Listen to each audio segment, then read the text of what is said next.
Hello everyone, and welcome to Chapter 1 in the Criminology course, based upon the textbook Criminology and Integrative Introduction, 5th edition, by Frank Smellinger. So, our first chapter is basically an overview of what is criminology.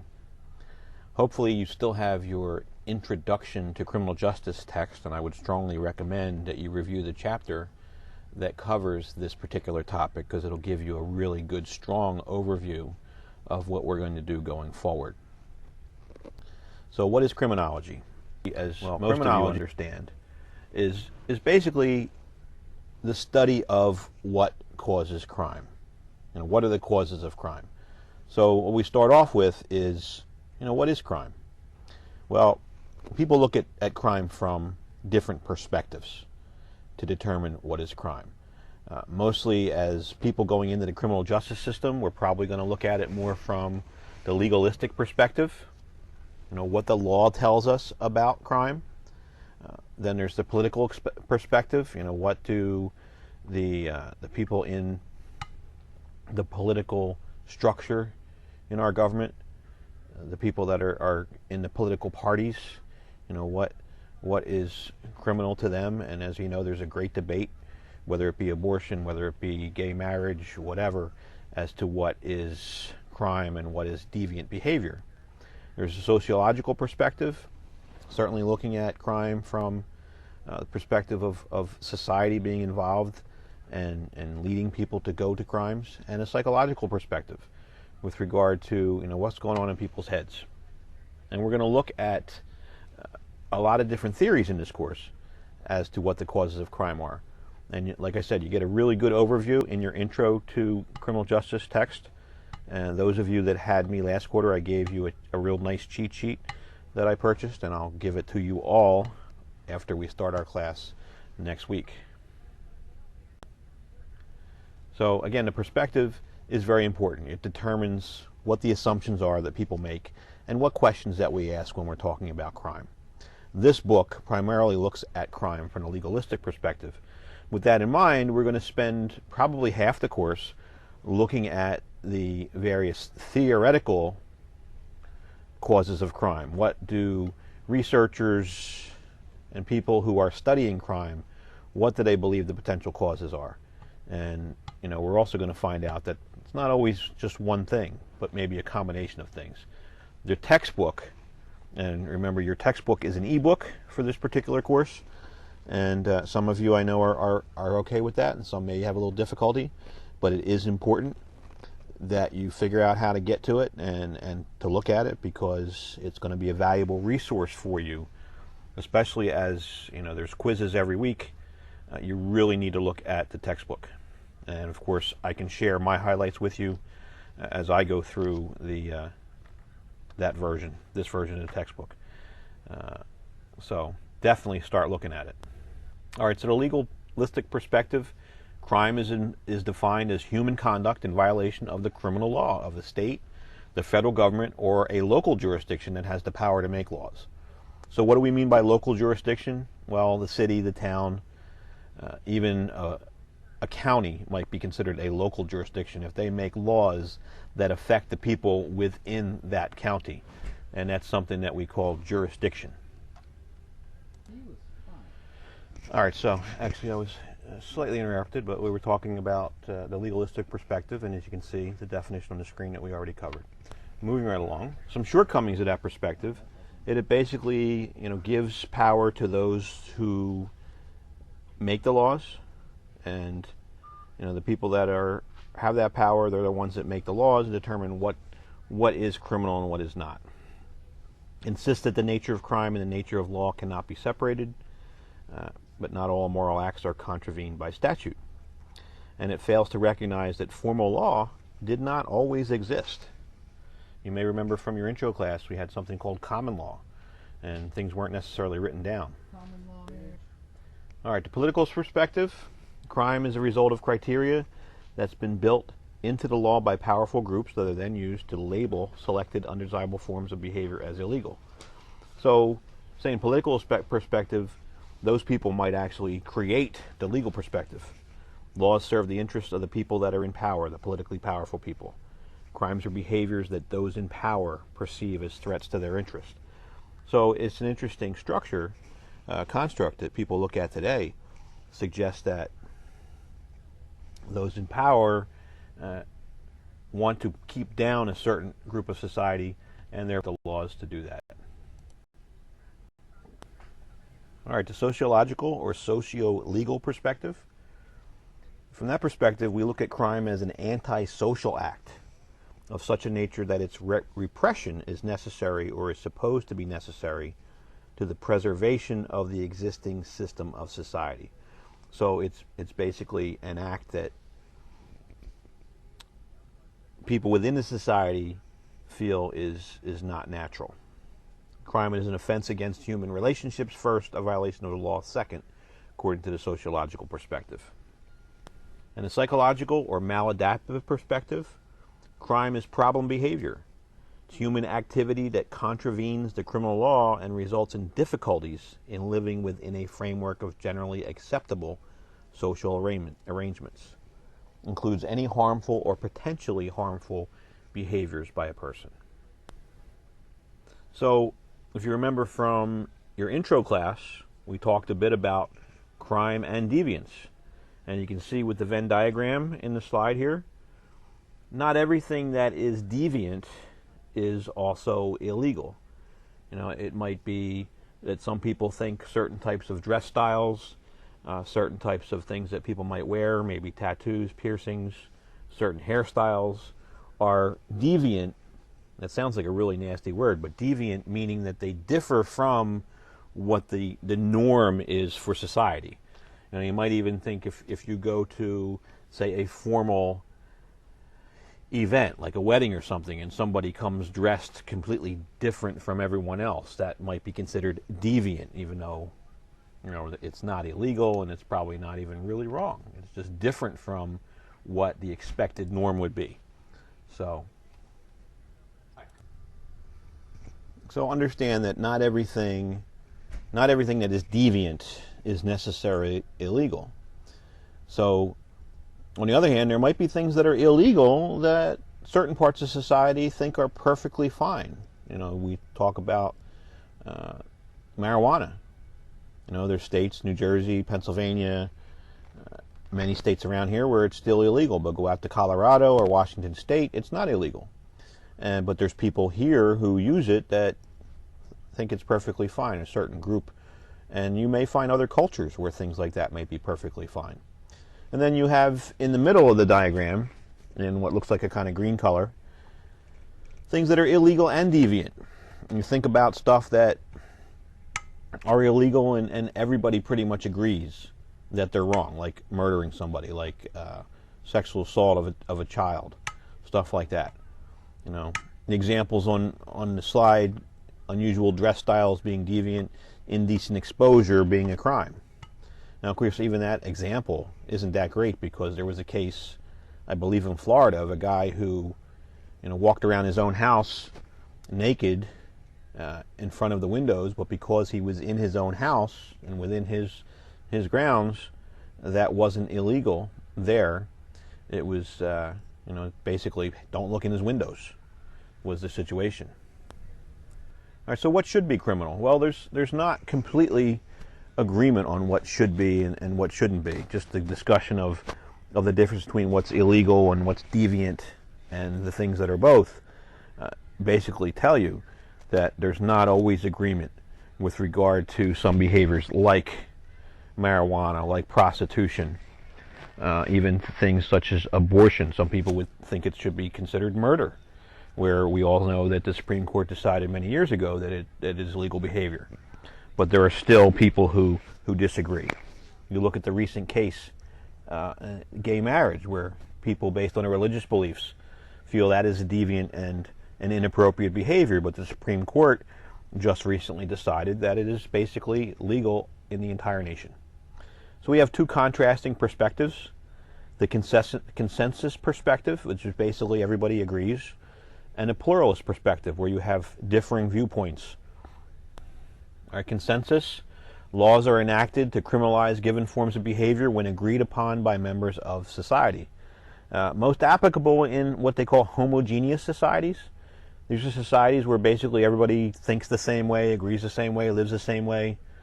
And certainly you're not going to find that here. You may have pockets of homogeneous society within the United States, but certainly not overall. Pluralist behaviors are criminalized through a political process after a debate over appropriate course of action, and you have a legislation and appellate court action. Most applicable to diverse societies.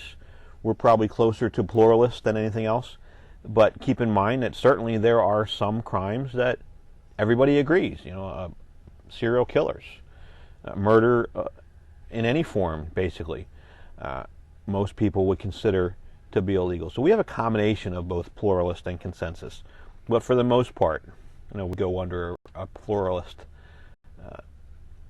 way of doing things. So criminologists.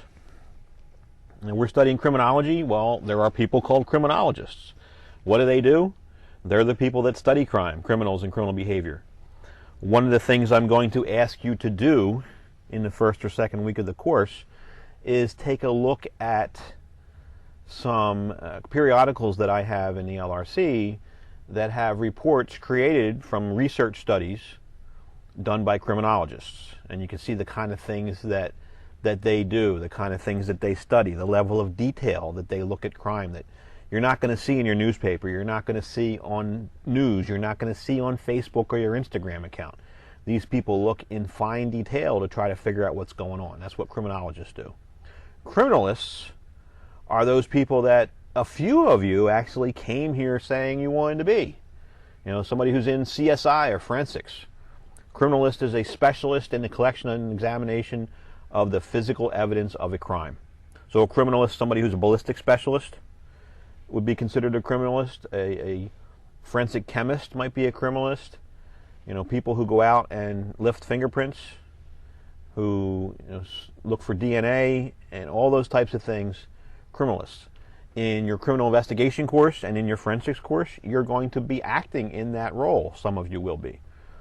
Criminal justice professionals are people, it's a very general description here, but other people that do the day-to-day work of the criminal justice system. And really, criminalists fall within that group of people, but we're talking about police officers, corrections officers, court workers, judges, defense attorneys, prosecutors. Remember from your intro course when we talked about the court work group, all those people that are involved in the criminal justice system that work doing it every day are considered criminal justice professionals. Our academic and research criminologists. Again, I'm going to show you some of the periodicals that are put out by the American Criminal Justice Association, or American Society of Criminal Justice Sciences, American Criminology Association. There's various different groups. And these people do research studies, and they publish these studies for other criminologists and other people to read, other members of these groups. I happen to be a member of a couple of those groups. That's why I get these periodicals.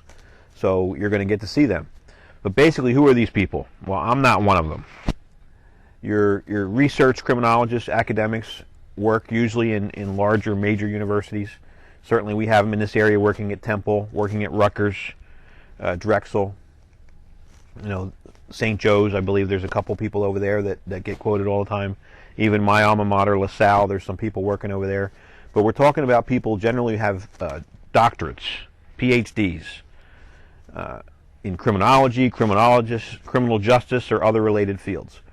There was, as I mentioned in my video the other day, a anthropologist that was studying crime in Kensington, looking at what the social makeup, what the lifestyle and those things that are going on in that area of the city, and how it may have contribution to the causes of crime. So that's a related field, anthropology, because that particular person is focusing on anthropologic causes of crime. They generally, like I said, teach in major colleges and universities. They conduct research designed to help advance criminological knowledge and they write for publication in journals. And like I said, I'm going to show you some of these journals so you can see what it is that these people do. So what is criminology? Well, I gave you a basic definition in the very beginning. The textbook definition is an interdisciplinary profession built around the scientific study of crime and criminal behavior, including their manifestations, causes, legal aspects, and control. And it focuses primarily on the causes of criminality. So, as I said, it's interdisciplinary. That means that it brings together a lot of other areas of study to try to figure out what crime is all about. You see the multi-leg table in this particular slide with the guy that kind of looks like Sherlock Holmes. All right, these interdisciplinary is you have the anthropology to the far left, like I mentioned, philosophy, biology, law, sociology, medicine. And we're going to talk about a guy named Adrian Raine, who's a psychiatrist and a criminologist who's looking at brain studies and what's going on in the brain that is a potential medical reason for crime, or biological or biosocial. Political science, ethology, psychology, economics, ethics, and psychiatry. People can look at crime from all of these different disciplines to try to piece together a variety of causes. And as I will continue to hammer throughout this course, is you can't look at just one of these causes. And I'm going to show you some things from Adrian Raine. I have his book that came out in 2013, which I strongly recommend that you get a copy of and read. Like I said, I'll show it to you. It's about the potential biological causes of crime. It's an awesome book. But he goes and he looks at all the other theories and suggests that it's not just the one thing, not just something that might be going on in somebody's brain, but a combination of different things that might be going on with these people. So criminal justice, to be clear, and that's why we have these different definitions listed here, because we don't want to mix the terms and misunderstand. Criminal justice is the application of the criminal law and study of the components of the justice system, the police, the courts, and the corrections. All of you should understand that very clearly. 7 of you are just coming off of the intro to criminal justice course, so you should know this very clearly. And the rest of you coming from justice administration, so you pretty much studied the same stuff. That's what criminal justice is about. Mainly we focus on control of law breaking. And of course there's people out there that suggest that we've been doing it wrong for many, many years. I have a book at my desk that is called Criminal Justice at the Crossroads by a guy named Kelly. Another one of those university professors that studies crime. Basically suggests that crime control as a model for dealing with crime has been unsuccessful, and we need to come up with something new. And we're going to look at that, because criminology is really about those types of things. What's the causes? If you find out what the causes are, well, maybe there are some policy implications where you can, if you know what the cause is, you can address that cause and then eliminate the crime problem. Theoretical criminology is basically a subfield. You're going to find it in colleges and universities. Basically, they're going to throw out explanations for criminal behavior. And theoretical in that these people come up with theories and they make up the theories and say, well, I think all crime stems from lack of opportunity in the inner city.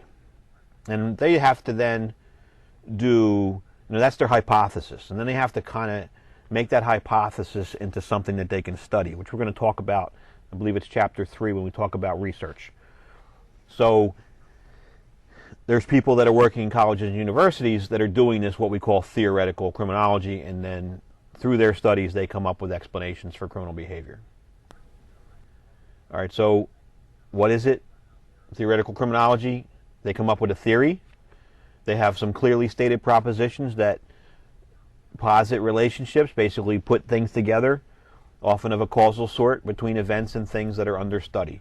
So as I said, some might say, well, we believe that the main cause of crime is that there's a lack of opportunity in the inner city. not enough jobs, not enough income, not enough, all these different things. And to some degree, that's certainly true. But is it the sole thing? Well, the theory, they're throwing out that theory, and then they have to come up with a way to explain it, or to basically support their theory. So there have been many, many theories that have been developed over the years to try and understand crime. We'll find that some of them are absolutely ludicrous. We touched on them a little bit during Intro to Criminal Justice. We're going to look at them a little bit more.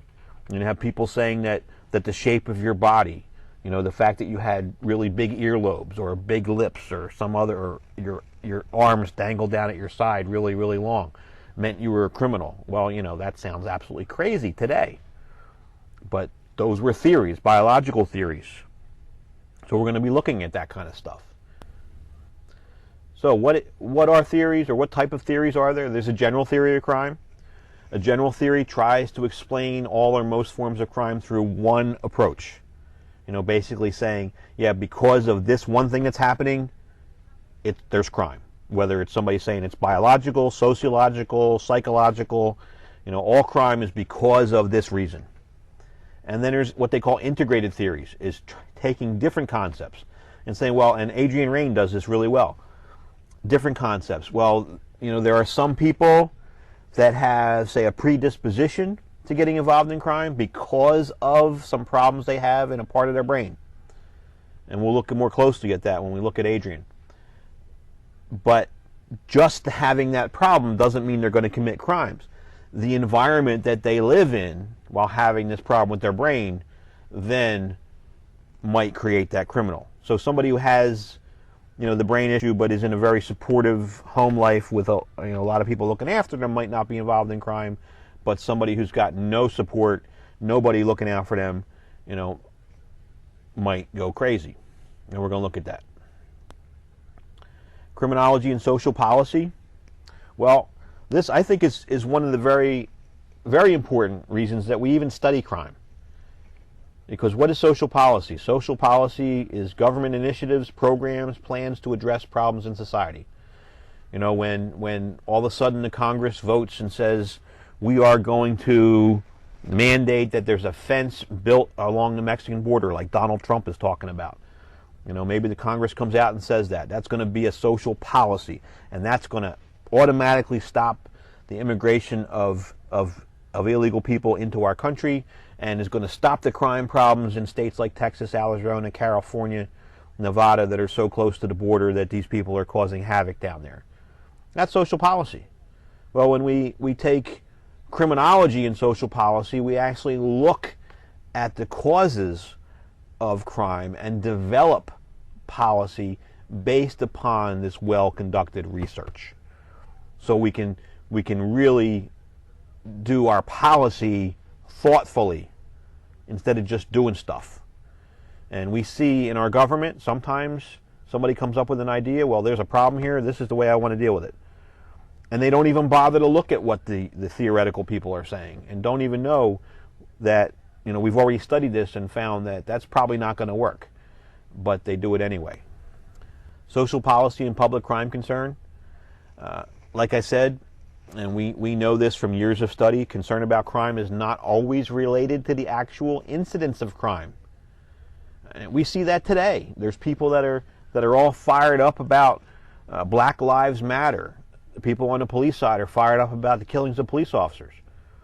Now, if you look at the actual data, the number of young black men killed by police officers in the past year may be no greater than 5 years ago, 10 years ago. Maybe it was even higher back then.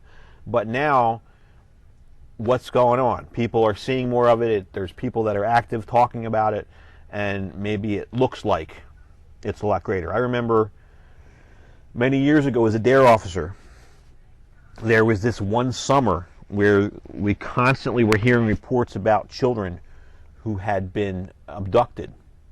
And the parents in my school district were going absolutely nuts, thinking that their kids were going to get kidnapped off the corner. And when you actually looked at the data, and you looked at the number of reports of children who were abducted during that year, it was no higher than the year before or the year before that. but because of the intense coverage, and maybe because some of them, they were so close together, there was a great amount of fear and great amount of concern that we had to do something about this. And we see that all the time, especially with our 24-hour news cycle. Something that in the 1960s nobody would have heard about, something going on, a single murder in California, where now we hear about it overnight. Polls show that the majority of respondents believe crime is more prevalent today than a year ago, where crime rates have actually been declining since the mid-90s. Now, remember, some of you looked at your crime stats in Intro to Criminal Justice, and over the last 2 to 5 years what's actually going on in your community, and whether that's true or not. But you really have to look over a much longer period of time to get a really good idea about it, and we'll talk about that in a future lesson. Crime, terrorism, national security are major concerns. We know that. Just this Iran nuclear deal. There's people all concerned about Iran getting a nuclear bomb. Today, as I'm recording this, it's September 11th, 2015. 14 years ago on this day, a beautiful day in September, just like today, thousands of our citizens were killed because of a terrorist attack. So those types of things heighten the awareness and heighten concerns. Concern about crime is an important factor in determining public policy. Political agendas focusing on reducing crime are often very well received. Some of them are misguided, but because crime gets so much attention, when someone comes out and says, hey, I'm running for president or I'm running for Congress and I want to do this about crime. Look at Donald Trump as an example. I'm going to build a wall and I'm going to make Mexico pay for it. And so many people are on his bandwagon. Whether it's going to work or not, who knows? All right, so the theme of this book, we're looking at social problems versus social responsibility. Social problems suggest that crime is a manifestation of problems that are in our society. Public health model is used to deal with crime. In other words, our society is sick and we need to make it better. A lot of money spent on it by the government, a lot of social programs. A macro approach or an overarching from the top approach, where the social responsibility perspective says people are responsible for their own behavior. They choose crime over other legitimate options. Some of you in our quiz that I put out there, it's more like a pretest, could have been a poll, but some of you actually believe this, as I do, that people make their own choices and that we have to have crime reduction strategies that address the individual. And that's what we call a micro approach. The reality is probably somewhere in between. We have to look at the social context of the crime. Each crime has a unique set of causes, consequences, and participants. There's some people more affected by crime than others. Crime provokes reactions from many, many different sources. Again, especially with the 24-hour news cycle. I'm actually recording this at 6 o'clock. I'm missing the beginning of my 6 o'clock news, but I want to get this done for you, especially since at least a few of you have already asked, where's the lecture, which is really, really cool that you're looking for it already, and class is starting a week from today. So I'm really looking forward to doing this with you. All right, so making sense of crime. Some people feel crime is a social event. It's never isolated individual activity. Like, if it only involved one person and it didn't involve anybody else, would it be a crime? I mean, there has to be a victim. Crime is a social construction or social construct. So there's an interaction. There's some type of interaction, whether it's somebody stealing your identity. You may not even know they're doing it, but they are interacting with you because they're taking your stuff. Crime may have many causes and many meanings, and we're going to be looking at all kinds of stuff in that regard. Social relativity. Crime is socially relative, and this is really, really important and we can see this really easily. Social events are interpreted differently according to the cultural experiences and personal interests of the initiator, observer, or recipient of the behavior. Crime means different things to different people, and none so clear as have a murder in a small town where they never have them, and there's a hue and cry and an uproar. People go crazy. Have a murder of a person the same age, and all the circumstances are the same in an urban area where they happen every day, and you don't hear the same outcry. So, causes and consequences of crime, just take a look at this chart. It gives you... Alright, this was tough. I'm recording this actually in the office. I should have locked myself in somewhere or waited until I got home, but I had been meaning to do it at home for like the last 3 or 4 days. So I got interrupted again. But anyway, I may re-record this later on and fix it up, but I want to get it to some of you that really wanted it. So if you look at this, this is just the different flows of how things happen, how people interpret crimes, the inputs and the outputs. You know, it may be confusing for some. If you read the chapter, it explains a little bit better, but here you have the criminal event, and you have an output, see to the right, to the justice system. You have inputs from the justice system into the situation. There's interpretations, there's contributions by various people. You see the justice system. Up top you see the offender. You know, they're contributing, and they have their own interpretation of the events. It might be, you know, I gotta get money to pay my bills, I gotta get money to put food on the table for my kids, whatever. You look at the bottom with the victim, they have their contributions and interpretations of this. You know, they're being attacked. Their contribution might be that they worked late and they're walking down a street all by themselves late at night. You know, that doesn't mean that they made a goof, but they may have put themselves in that situation. We'll look at that as well. In intro, we talked about that a little bit. Society. What are society's feelings about the crime?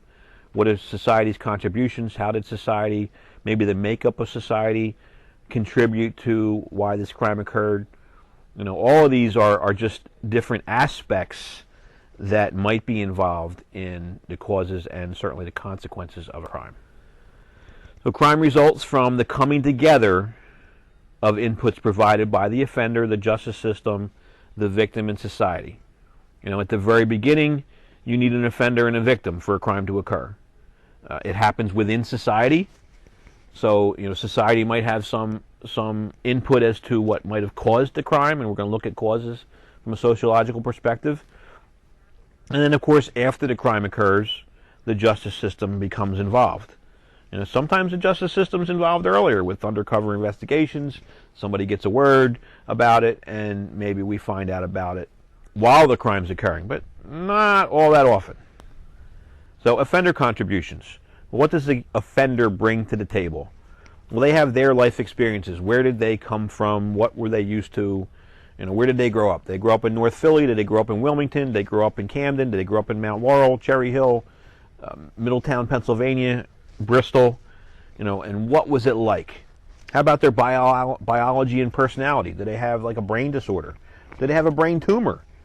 There's been situations where someone who had a brain tumor actually was involved in a lot of crimes, and as soon as that tumor was removed, they were perfectly normal. So that's, you know, something they bring to the table. Their values and beliefs, depending upon how they were raised, how they looked at people, how they valued people. You know, we have different feelings about things. Their skills and knowledge. It might determine what type of crime they commit. You know, are they good with guns? Are they good with knives? Are they somebody who is able to commit frauds? You know, what do they bring to the table? And their foreground contribution, you know, what's their motivation? What's their intent? What do they actually want to do? And what's their state of mind? Are they on drugs, or they have a clear mind making decisions? Justice system contributions. Background, maybe we failed to prevent crime, inappropriate police patrols, whatever.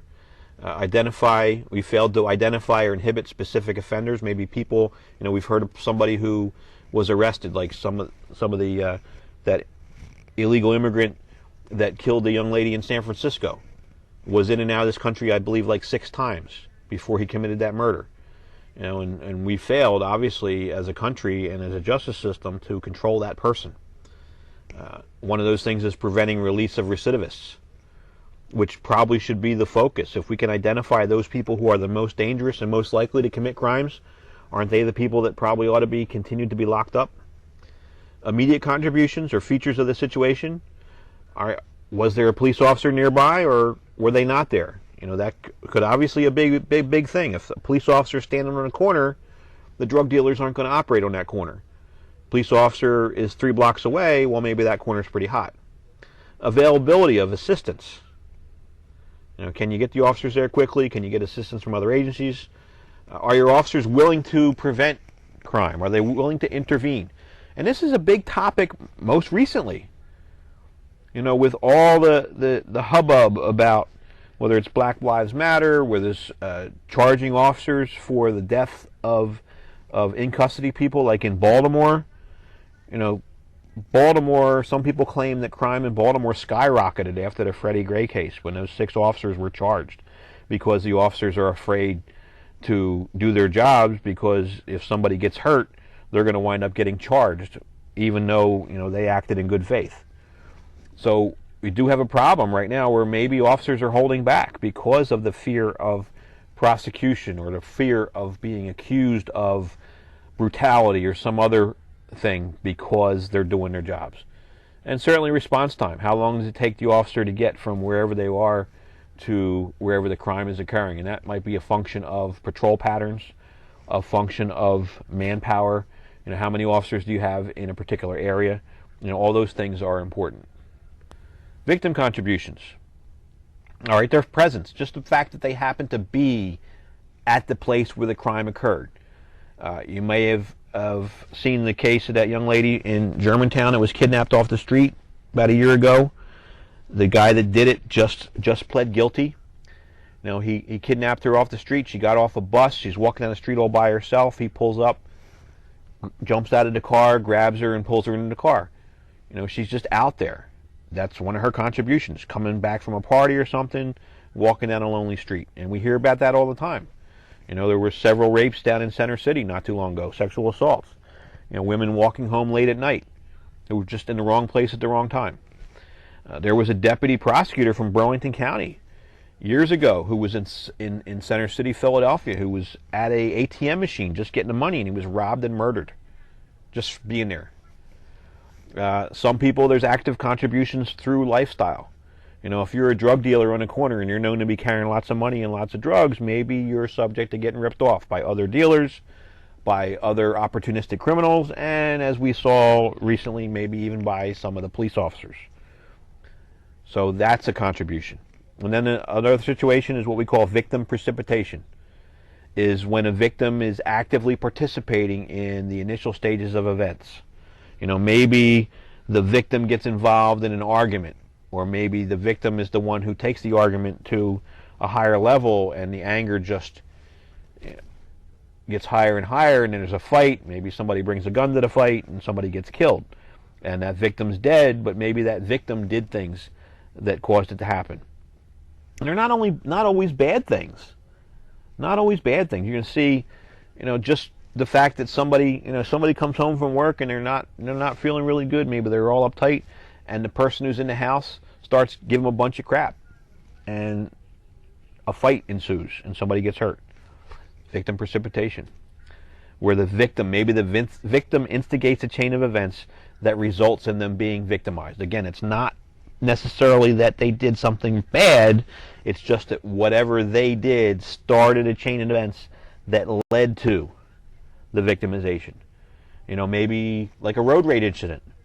You're jumping on I-95 at Woodhaven Road, you're coming at a high rate of speed, you cut across 3 lanes and cut somebody off, like me.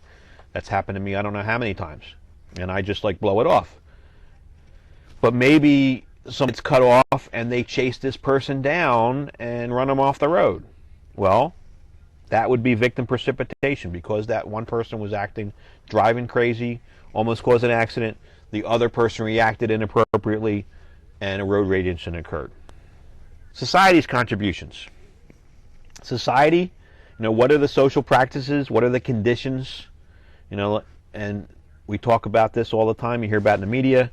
Whether it's poorer areas of Baltimore, places in Philadelphia that are run down, Camden. What's going on to help the people in those areas? What are the conditions? Does that contribute to crime? The socialization process. How are people raised? How does society treat people? Foreground contribution. What's the distribution of resources? What's available for people? Accessibility of services. How quickly can I get what I need to help me? Immediate effects of crimes. All right, the outputs affect all the parties involved. Obviously, the victim's attacked. Investigation might lead to the criminal getting arrested. The criminal justice system has to expend resources and money to do the investigation, to prosecute the case, and society obviously is involved as well. Impact is affected by our filters, results in ongoing interpretations before, during, and after the crime. How do we perceive it? Everyone associated with the crime engages in interpretations.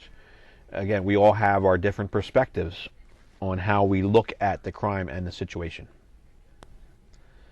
So, integrated approach to crime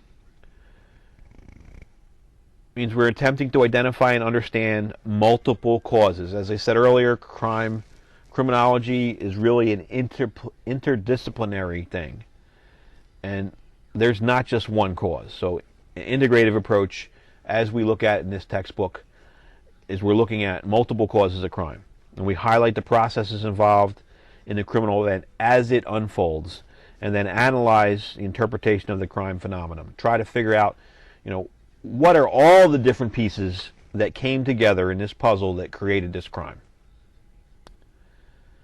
So crime is viewed along a temporal continuum as an emergent activity.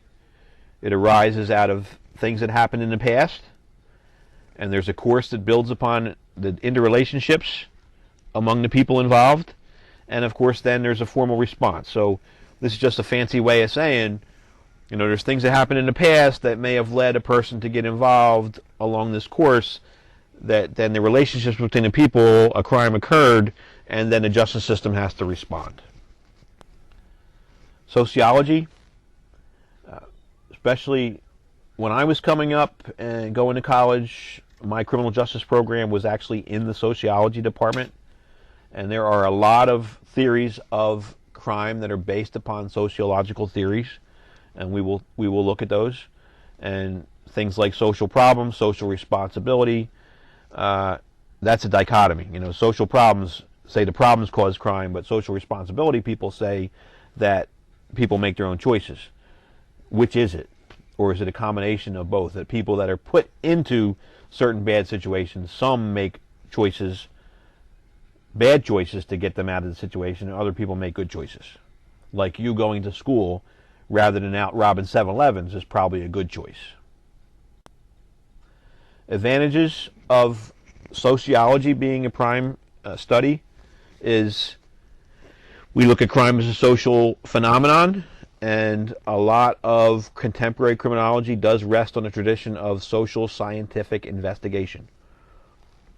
And probably the best thing about that is we do have an investigative process that we can look at to try to come up with causes of crime. But some of the problems of sociology being so important or looked at as so prime is that they're reluctant to accept findings from other disciplines. People who are hammering on, well, it's the society, it's the way, the economics, they're not making any money, there's no jobs, there's no this, there's no that. And then somebody comes up with a theory like Adrian Raine that suggests, well, yeah, but there's also this prefrontal cortex in the brain that may be affecting crime. Well, some people who are locked into their sociological theories say, no, go away. That doesn't work for us. Where maybe it's really true. And they're frequently unable to integrate the findings into the existing sociological understandings. And this is why I like Adrian Raine so much, because he does a phenomenal job of integrating his biological findings over, I think, like 30 years of study with the sociological findings and making things mesh together. The other thing about sociology is we study all these social problems and social processes, but it's really hard to show effective ways to control crime based upon those studies. Conclusion is crime is an emergent phenomenon. It's extremely complex.